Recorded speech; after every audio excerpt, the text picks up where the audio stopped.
All right, here with Coach Winters for this week's locker room report after the 28-9 win over Walsh. Coach, great start to the season opener, scoring 4 touchdowns in the first half. What were you most happy now that you've watched the film with that first half offensive explosion? Well, I'm happy defense was able to create a turnover to put us in a position to go score that first touchdown. Preston Pelham made a nice play on that, and DJ made a nice throw.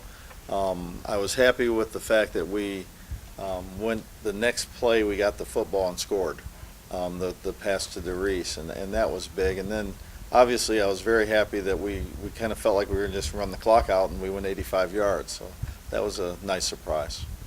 The defense did well against a team nobody knew much about in terms of scheme, like we talked about before the game. Where can the defense improve as we gear up for the 18th ranked Indianapolis Greyhound team? Well, I think Indianapolis is a very well-balanced team. One of the best passing teams we'll probably see all year, and they have a power running game. So I think that where we can improve is probably, it's hard to say. We were pretty good against Walsh, and it'll be hard statistically to improve. But I think if we get a little more pressure on the quarterback, that would be big, and again, create those turnovers. A major improvement in 2016 last season was takeaways. Ronnie Brandt earned GLIAC Defensive Player of the Week honors after his 2-interception performance at Walsh. Was that an emphasis in the offseason? We talked about it a little bit that last year. You go through a turnover circuit. Is that something that you continue to emphasize? Yeah, I think as you look at the statistical analysis, turnovers are huge, as well as scoring in the red zone. Those are things that we try to control, and I think the defense has done a great job of working on it and making it a priority. You touched on a little bit that play at the end of the first half, Deontay Nicholas, just an electrifying run down the sideline, 85 yards. Can we shed some little light on the play call? Did you catch Walsh off guard? What were the thought going in right before that play call? Well, I think there was maybe 8 seconds to go in the half. We were a little frustrated because of the penalties were kind of piling up at that point.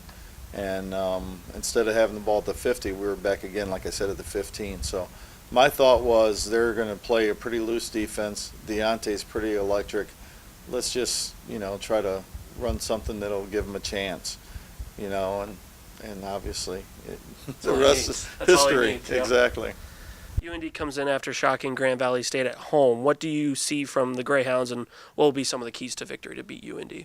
You know what? They're the same team we've been playing for years. They're very well coached. They do a great job coaching that team. Their players are solid. I watch the tape, and I don't see a bad football player anywhere on the field. They're going to do their plan. They're going to work their plan, and we have to be prepared for that. And that sounds similar to kind of what people say about Wayne State. They're going to do their game plan. Yeah. So similar team. And that's they're very similar. They're very similar. And I think that hopefully the difference is going to be we have some guys like a DeReese and like a Romello and a Deontay that ideally make the difference with our offense. And then defensively, like a Derek Coleman and Anthony Pittman and some of the guys that we have, hopefully make that difference. All right, thanks, Coach. All right, thank you.